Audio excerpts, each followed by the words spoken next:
Ito na ang IMSD. Itanong mo sa dalubhasa. Dr. Flor Yabut Perea, ma'am, good morning. Doktora, good morning. Good morning. Ay, Doc, thank you. Ito na naman po tayo, isa na naman pong liham, Doktora, humihingi ng tulong, isa pong elementary school teacher na babae. Nalilpasan mo, ha? Opo, lalakasan ko, Doktora. Si Doktora kasi, bata pa si Doktora, younger years, ika nga.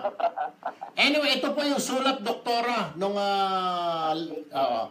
Dear Sir Erwin, ako po ay isang elementary teacher at 24 years old. May boyfriend po ako na isang engineer naman na nagwo-work sa Saudi. Nag 1 year pa lang po kami nitong March at dahil sa sobrang mahal ko siya, pumayag po ako na makipagtalik sa kanya kahit na hindi pa po kami kasal. Magaling po si Rodel sa bed. Napaligaya niya po ako. Napansin ko lang kasi Sir Erwin na yung kanyang, alam niyo na, si Junior ay parang may mga bulitas. Ang tanong ko po, hindi po ba delikado para sa akin yun at sa isang babae? At baka ma-impeksyon ako. O di kaya ay baka mapunit yun at pumasok kay Jenjen. Tinanong ko siya kung delikado yung sabi niya, hindi naman daw at safe naman daw at marami na siyang mga kasamahan na taga Saudi na may ganun. Totoo po ba yun? Itago niyo na lang po ako sa aking pangalan, Sir Erwin. Ihintayin ko po ang inyong payo. Gumagalang Janet. Doktora, paano ito? Delikado? Hindi delikado. Delikado. Delikado. Bakit delikado, Doktora? Ganito yan, ano? There is a tendency na magugot yun, ano? Kasi karbagan, yung binitas, alam mo ba yung mga palamuti sa chandelier? Chandelier, oo. Mga pulis, yung mga nakasabit sa mga chandelier. O kaya may nabibili na talagang simulated na gano'n. Pero, ano yun, kristal o glass. Glass, hindi naman katulad ng tinatawag na decorative. Hindi yung parang mga nakikita natin sa mga parang yung mga gulong. Yung may mga bulitas, yung mga parang sa mga scooter na kahoy, yung mga gano'n na gulong na gamit. Hindi yun gano'n na bulitas. Decorative. Decorative, Na kinakapit, meron parang ring. Ring. Na ang ginagamit ay dapat yung hindi kakalawangin. Okay. Ano dapat dito? Yung alambre. Alambre, may alambre pa. Diyos ko po naman. Alambre yung kumbaga. Ay, Diyos ko po. Kaya meron napipili na talagang para doon yung bilog. Tapos isisingit yung merong opening, merong butas yung mga bulitas. Ipapasok doon, tapos itutusok doon sa kanila, doon sa paligid, parang ginagawang kwintas yung bulitas ni Junjun. Ginagawa ko yung kwintas, kasi pwede isabit sa... Alright, Doktora, baka mawalan tayo ng oras.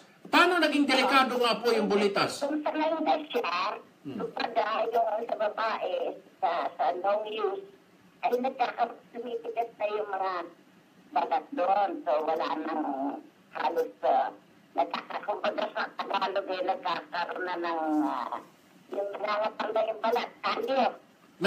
Sino nagkakakalyo, Doktora? Yung babae. Yung babae nagkakakalyo, Diyos ko po naman, Pineapple Bayan. Ay sus, bakit naman nagkakakalyo si Jenjen? Yung balat nasasanay na. Ay, Diyos ko po. Diyos ko po, kita niyo yan? Kaya marami akong nakikita, hindi na maganda pag-aralan na. Ay ngayon, kung napag-usapan nilang kita mo? Nagamit sila na, huwag naman gamitin ng lalaki nang walang paalam doon. Kailangan, tingnan mo, Eva, Yamanaka, Florenda, Kumayag siya, Nora. marahan lang muna, huwag naman yung... Pero mas maganda, wag na lang, kasi nagkakakalyo pala si babae. Yes. Kawawa naman. Paano kung nabutas, Doktor, mapunit si June, mahulog yun, kaya paano mo hahanapin doon sa loob ng...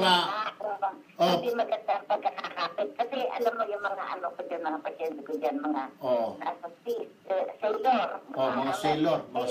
Lahat ng sailor. Mga seaman. Ngayon, dito sila na naglalagay Sila nila naglalagay. Diyos ko po. Oo, sila. Pero matanong ko lang, Doktor, kasi parang natatakot ito si teacher. Paano pag napigtas ngayon na nahulog doon sa loob ni Jenjen yung bulitas, paano hahanapin yung Doktora? Nahanap naman. Nalalaglag naman siguro pag tumayo, ano, doktora? Kung natanggalan na sa babae. Ah, At sa okay. lalaki naman, yung aking delayed Dr. Pereira. Siya naman yung magagaling. Sa kaso mo, wala na si Dr. Perea. Oh.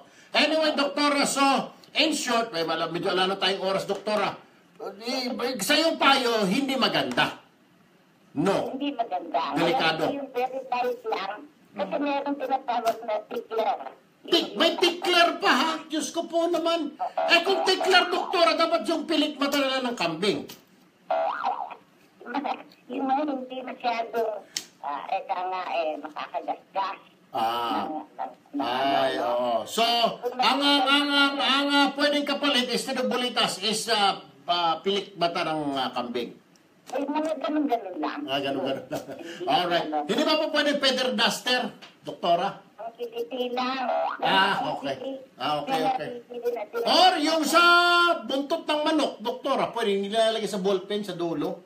Pwede ba yun? Tapos magaling ang maganda pagkakalagay. Okay. Doktora Flora Yabot Perea Obigaynin. Nako, sobrang salamat, doktora. Magandang umaga po. Kaya mga yan dapat nagpapa-comprehensive patch kasi hindi natin nalalaman na baka magkaroon ng serious injury. Serious Magkaroon injury. ng cervical cancer. Cervical cancer.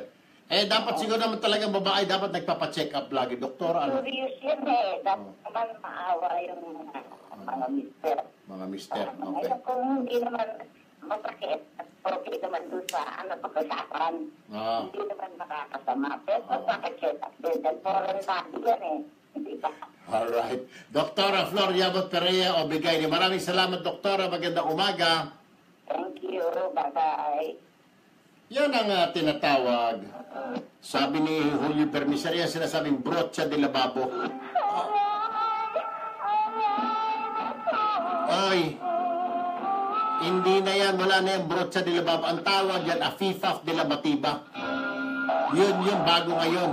Nakakaugnay yun sa torjak.